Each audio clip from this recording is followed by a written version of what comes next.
runners behind the line in 3, 2, 1, Reefscape. As we head into the autonomous period, the first 50 seconds is all completely pre-programmed. 1741 and 1501 Team Thrust are your teams to watch during this time. Not to be outdone, though, 3494 yeeting that coral into the top part of their barge, scoring lots of points for their teammates for the autonomous period.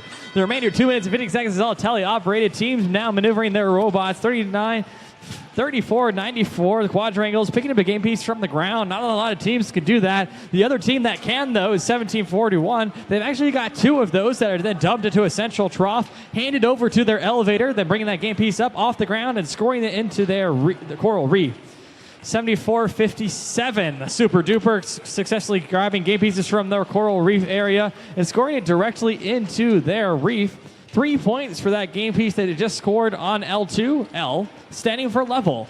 Team 1018, the Pike Robo Devils for Indianapolis, Indiana, hoping to de-score that algae piece and get it out of the way for their teammates, opening up additional scoring opportunities. 1501 Team Thrust, hoping to deliver that game piece in the top part of their barge. Again, most teams skipping that processor, although it's worth more points initially. You pass it over to your opponents and give them an opportunity to score. Still net positive, but not as much as skipping the processor itself. Great design from our game designers this season. Blue Alliance, continue to deliver those game pieces out into the field of play. Since these teams have ground intake, some of those teammates are just tossing those game pieces onto the ground. Although it could be faster, they just move up to that station and score for their Alliance.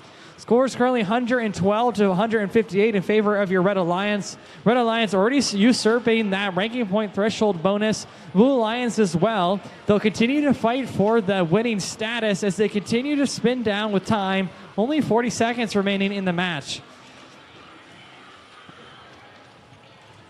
292 Panther Tags delivering one of those game pieces out of their way and clearing the field for the climb end game period.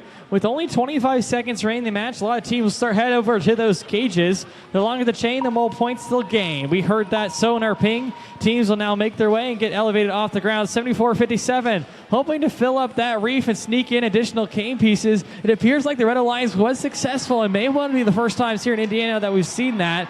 All 3 red robots appear to be elevated off the ground. They need to stay that way to get the most amount of points for their Alliance. We might be looking at a new high score here in the state of Indiana. Stick tight to see how things total up. And 27, our new high score here at the event and in the state of Indiana for qualification matches. Of course, getting all 6 of those available ranking points, a narwhal match, Unicorn of the Sea. A great combination of 50-1 and 76-57 powerhouse there. Blue Alliance not walking away empty-handed, though, still getting those 3 ranking points for their work in autonomous, the reef, and the barge.